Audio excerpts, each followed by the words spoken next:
The transport shuttle descended through Valara Prime's amber atmosphere, and Marcus Webb pressed his face closer to the viewport, watching the landscape materialize below. Rolling fields in shades of violet and gold stretched toward distant mountain ranges, their peaks crowned with crystalline formations that caught the light of the planet's pale sun. After 3 weeks in cryosleep, followed by another week of orbital quarantine, he was finally here. Beautiful, isn't it? The pilot called back. Different from Earth's green, but you'll get used to it. Marcus nodded, though he wasn't entirely sure he believed that. Everything about this assignment felt surreal. 6 months ago, he'd been working at an agricultural research station in Colorado, analyzing soil samples and writing grant proposals. Then the Interstellar Development Corps had come calling, looking for someone with expertise in crop adaptation for alien environments. The pay was extraordinary, the opportunity unprecedented, and Marcus had always wondered what lay beyond Earth's atmosphere. Now, he was about to find out.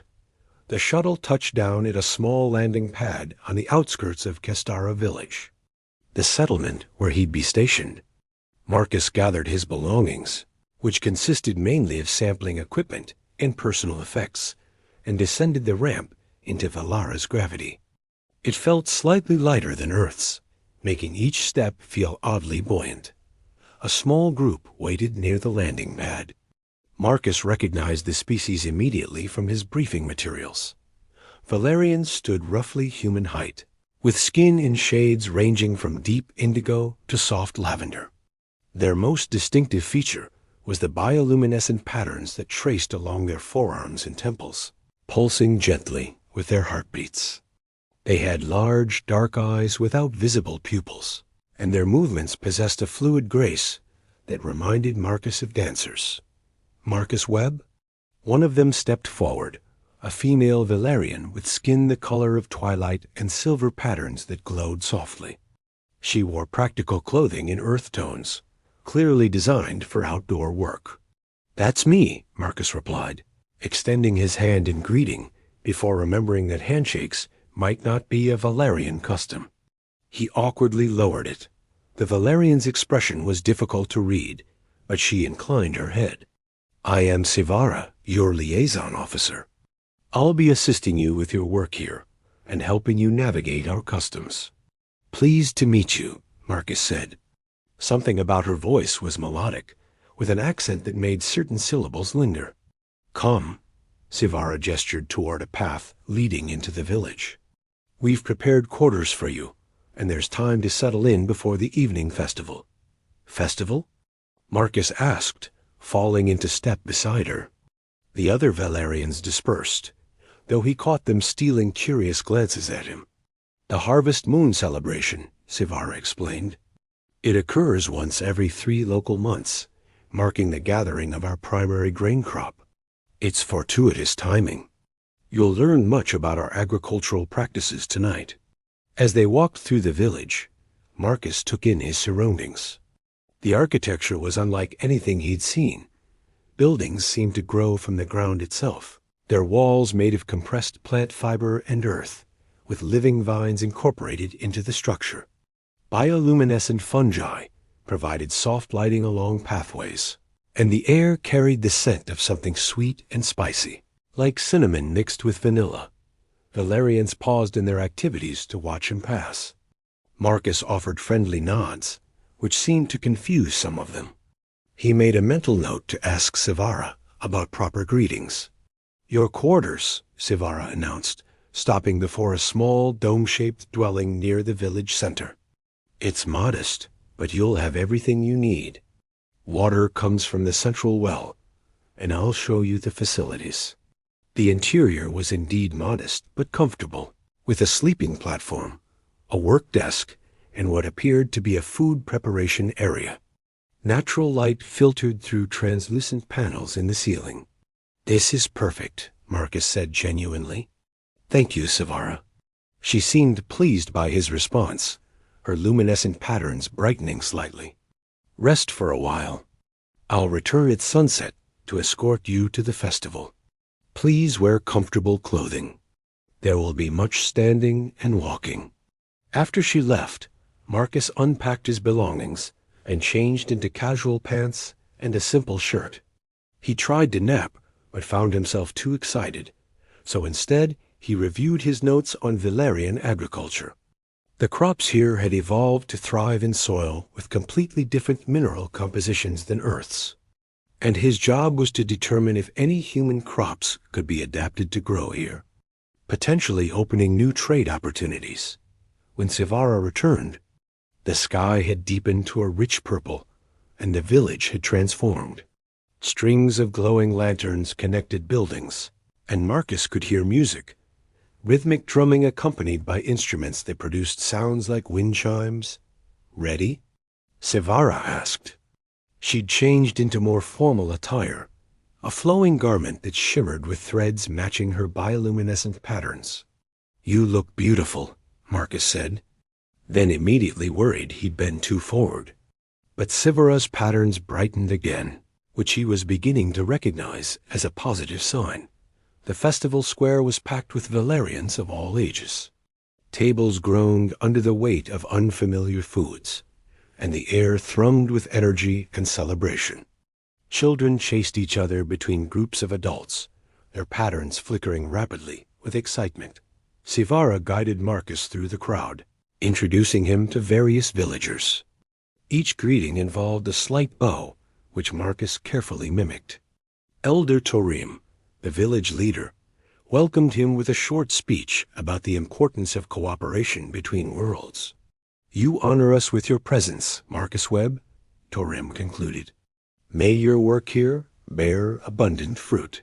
Marcus thanked him, feeling oddly emotional. These beings knew nothing about him, except that he was human, yet they'd welcomed him without hesitation. The evening progressed with music, dancing, and food.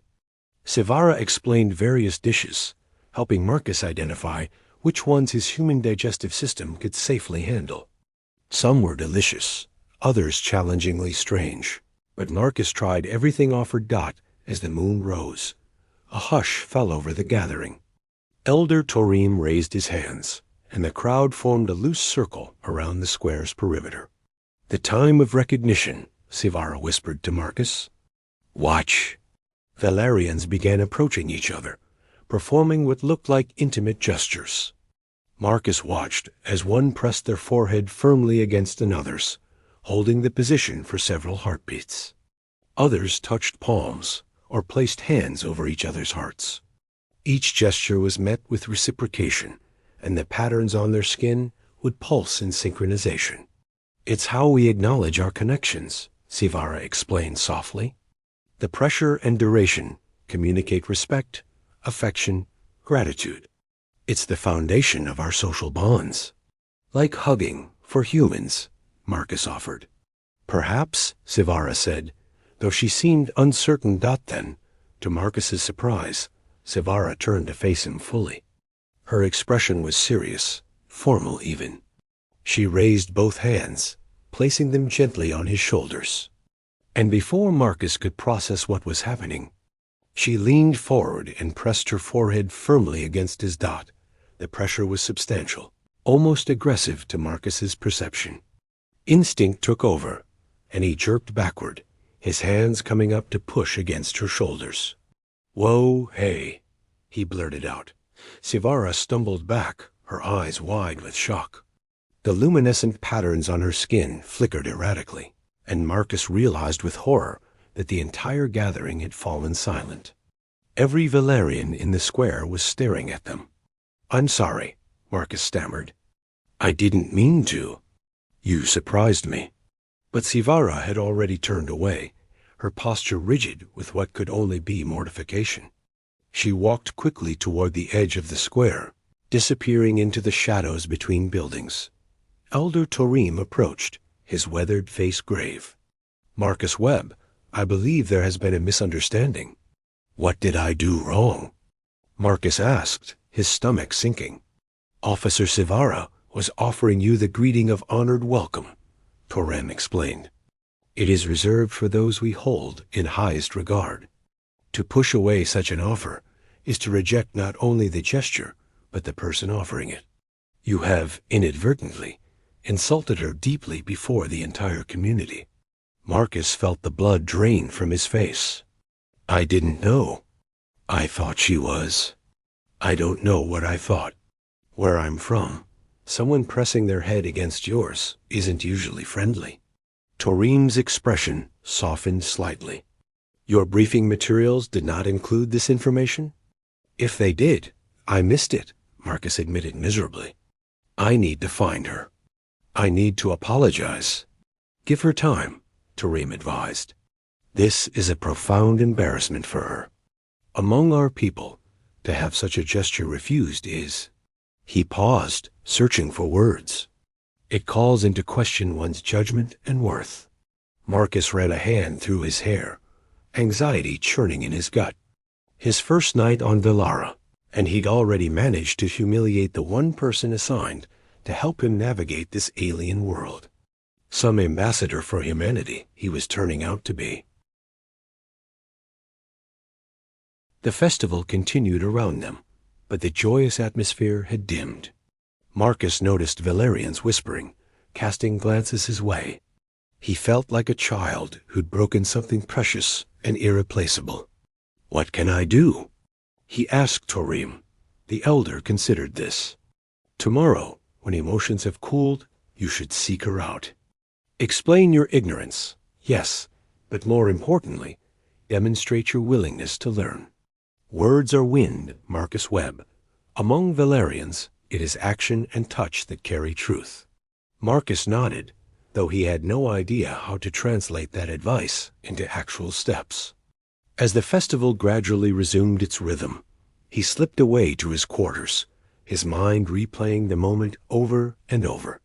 The surprise in Sivara's eyes, the way her patterns had flickered in distress, the rigid set of her shoulders as she'd fled. He'd come to Velara to help bridge two worlds through agriculture. Instead, within hours of arrival, he'd managed to create a chasm between himself and the one person meant to be his guide. As he lay on the sleeping platform, staring at the ceiling, Marcus wondered if his assignment here was already doomed before it had truly begun. Tomorrow, he promised himself. Tomorrow he would find Sivara and make this right, somehow. He just hoped she'd give him the chance. That morning on Velara arrived with a chorus of sounds Marcus didn't recognize. Trilling calls from creatures in the trees. A low humming that seemed to come from the crystalline formations on distant mountains. And the gentle chime of wind moving through the village's living architecture. He'd barely slept, his mind replaying the disastrous moment at the festival on endless loop. Marcus dressed quickly and stepped outside, hoping to find Sivara before his awkwardness made things worse. The village was already awake, with Valerians tending to morning tasks. Several nodded to him as he passed, though their luminescent patterns remained neutral, neither brightening with welcome nor dimming with disapproval. He found Elder Tareem near the central well, speaking with a group of farmers. Elder Tareem, Marcus approached cautiously.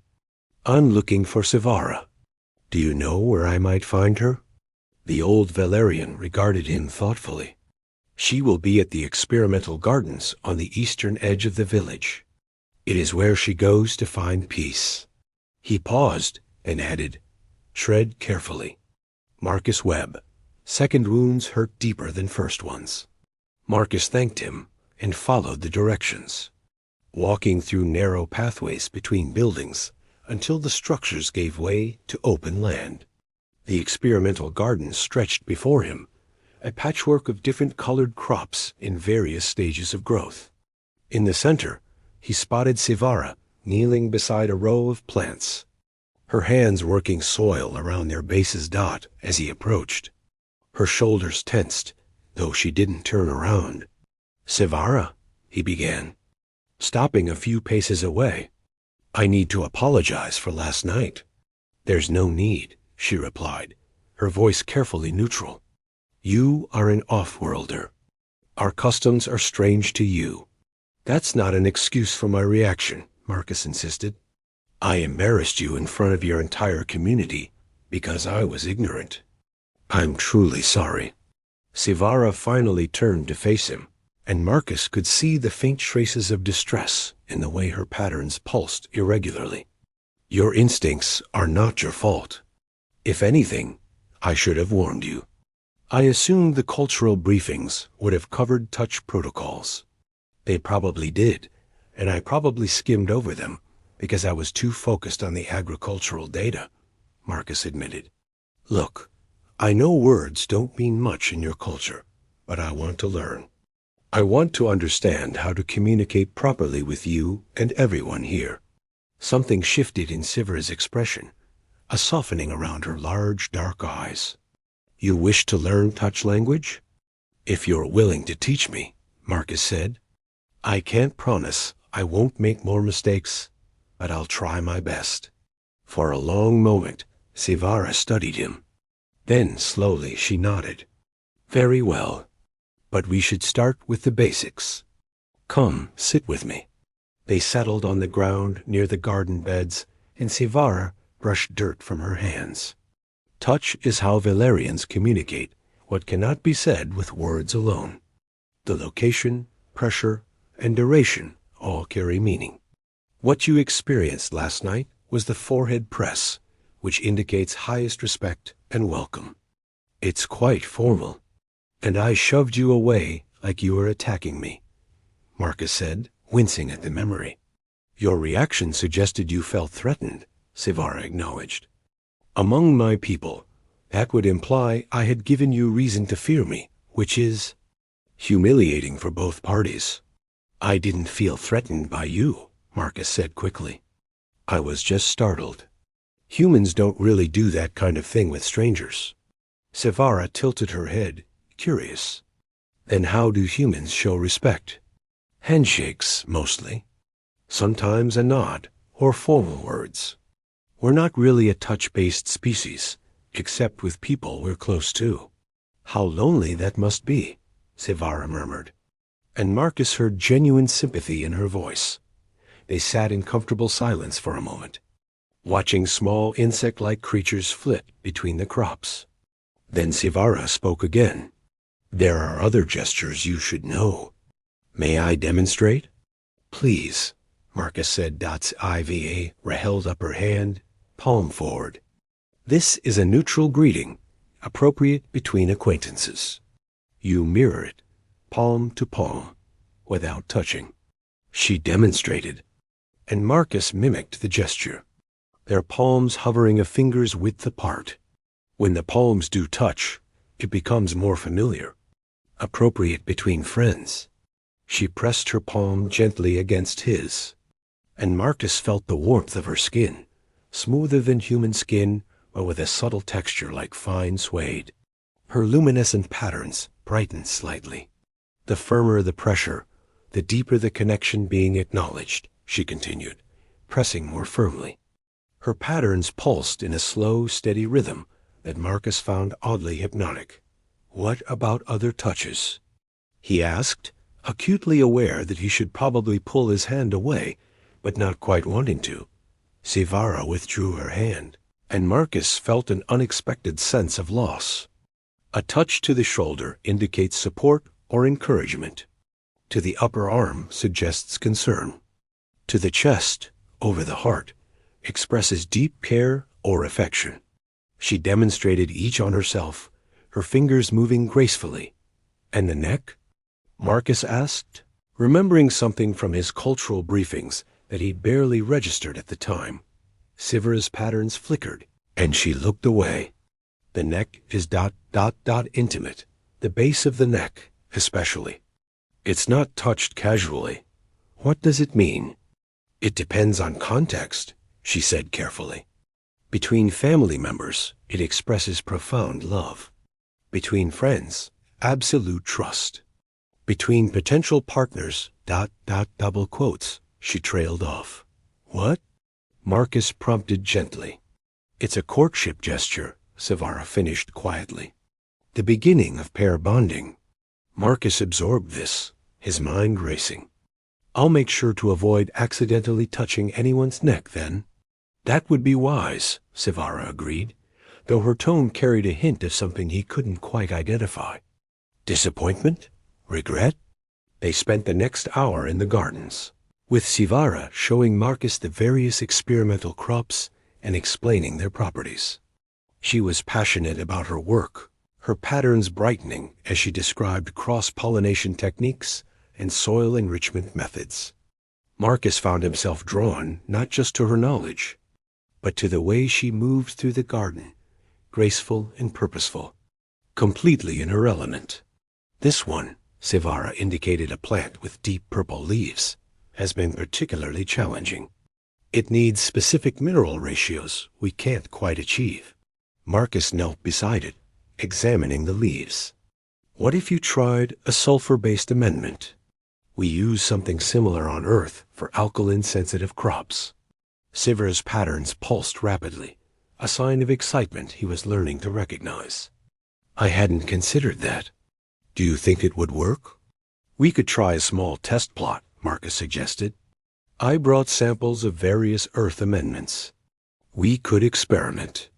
They worked together for hours, losing track of time as they discussed theories and possibilities. Marcus noticed that Sivara gradually relaxed, her movements becoming less guarded. At one point, she touched his shoulder while pointing out a detail on a leaf, and he realized she was testing whether he'd flinch. He didn single quotes T. By midday. The sun had grown warm, and both of them were dusty from working in the soil. Sivara sat back on her heels, a satisfied expression on her face. You have good instincts for this work, she said. I think we'll accomplish much together. I hope so, Marcus replied. Then, gathering his courage, he added, and I hope we can be friends too, Sivara. Real friends, not just professional colleagues. Her patterns brightened, that now familiar sign of pleasure. I would like that, Marcus Webb. Just Marcus is fine. Then I am just Sivara, she smiled.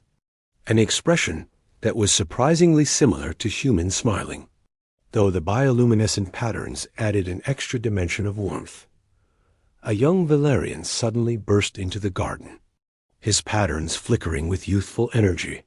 He looked similar to Sivara, with the same twilight-colored skin, though his features were softer, less defined. Sivara. Mother wants to know if you're bringing the human to evening meal, or if she should prepare only for family, he announced, then stopped short when he noticed Marcus. Oh, you're the human. Joran, Sivara said, a note of warning in her voice. This is Marcus. Marcus, my younger brother, Joran. The one who pushed you at the festival, Joran said bluntly. Everyone's talking about it. Joran. Sivara's patterns flashed with embarrassment. What? They are, the boy shrugged. Then, to Marcus's surprise, he stepped forward and pressed his palm against Marcus's in the friendly greeting Sivara had taught him. I think it's interesting. You didn't mean to offend, did you? Definitely not, Marcus assured him, returning the palm press. See? Sivara, you're too sensitive about these things, Joran declared. Then to Marcus, so are you coming to evening meal? Mother makes the best krava stew on Vilara. Marcus looked to Sivara, uncertain. She seemed torn between mortification at her brother's directness and something that might have been hope. I don't want to intrude on your family, Marcus said carefully. You wouldn't be intruding, Sivara replied. If you'd like to come, you'd be welcome. Then I'd be honored, Marcus said. Jor and grinned, his patterns dancing with delight. Excellent. Fair warning, though, Mother will ask you about 1,000 questions. She's intensely curious about humans. He paused, then added with theatrical seriousness, and Grandmother Nisset will be there. She used to be a cultural liaison in the old days. She'd test you. Joran, you're not helping, Sivara sighed. But there was affection in her voice. The boy laughed and ran off, calling over his shoulder that he'd tell Mother to set an extra place. I apologize for my brother, Sivara said once they were alone again. He lacks filters. I like him, Marcus said honestly. He's refreshing. And I'm genuinely looking forward to meeting your family, even if your grandmother decides to quiz me. Sivara's expression grew more serious. Marcus, I should explain something. By inviting you to family meal, especially after what happened at the festival, I'm making a statement to the community. What kind of statement? That I don't hold the offense against you. That I believe you're worth investing time in, worth bringing into my family space. She paused, her patterns pulsing in that uncertain rhythm he'd noticed when she was worried. It's a gesture of considerable trust. Marcus understood the weight of what she was offering. I won't take that trust lightly, Sivara. I promise. They gathered their tools and walked back toward the village together, falling into easy conversation about the work planned for the coming weeks. As they approached the village center, Marcus noticed several Valerians watching them, their patterns brightening with what seemed like approval. They're pleased to see us together, Sivara explained quietly. It suggests the rift is healing. Was it really that serious? Marcus asked. To them, yes. You're the first human to live among us. How we interact with you sets precedent for all future relationships between our species. Last night suggested a fundamental incompatibility. Today suggests hope. The weight of that responsibility settled on Marcus's shoulders, but it felt different now. Not like a burden, but like purpose. They parted ways so each could clean up before the meal, agreeing to meet near the well at sunset. Marcus returned to his quarters and spent an embarrassingly long time trying to make himself presentable. He changed clothes twice, washed his face 3 times, and even attempted to tame his perpetually unruly hair. When he met Sivara at the appointed time, she'd changed into a simple but elegant garment in deep blue, and her hair, which hung in long waves past her shoulders, was adorned with small luminescent flowers. You look lovely, Marcus said, and was rewarded with brightening patterns.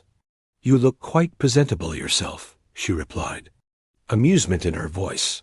Sivara's family dwelling was larger than Marcus's quarters, built in the same organic style as the rest of the village, but with personal touches. Woven hangings on the walls, carved wooden furniture, and what appeared to be family portraits. Though they were rendered in a style Marcus didn't quite understand. The door opened before they reached it, and Joran stuck his head out. They're here. Inside, Marcus was introduced to Sivara's mother Talira, an elegant woman with patterns in gold rather than silver, and her father, Koresh, whose bearing suggested quiet strength. And then there was grandmother, Nisit, small and ancient, with patterns that barely glowed, but eyes that missed nothing. So, Nisit said, studying Marcus with unsettling intensity, you're the human who doesn't understand touch. Grandmother, Talira said reproachfully. It's all right, Marcus said. She's right. I don't understand it, not fully. But I'm trying to learn. Nisit's patterns brightened slightly. Trying is good. Arrogance would be worse. Come, sit. Let's eat and talk. The meal was surprisingly comfortable. Sivara's family asked questions, but they were genuinely curious rather than judgmental. Marcus talked about Earth, about his work, about the strange mix of excitement and homesickness he felt being so far from everything familiar. And what do you think of our Sivara? Nisit asked suddenly, her eyes sharp.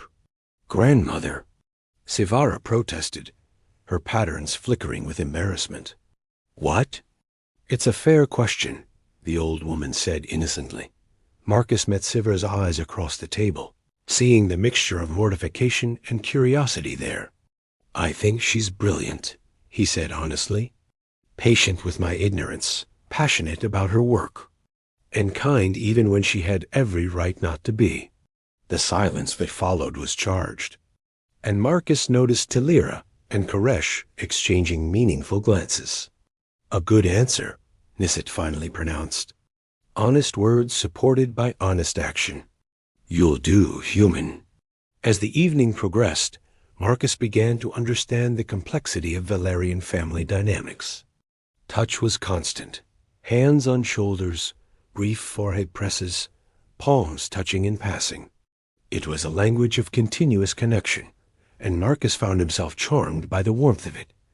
When it was time to leave, Savara walked him back toward his quarters.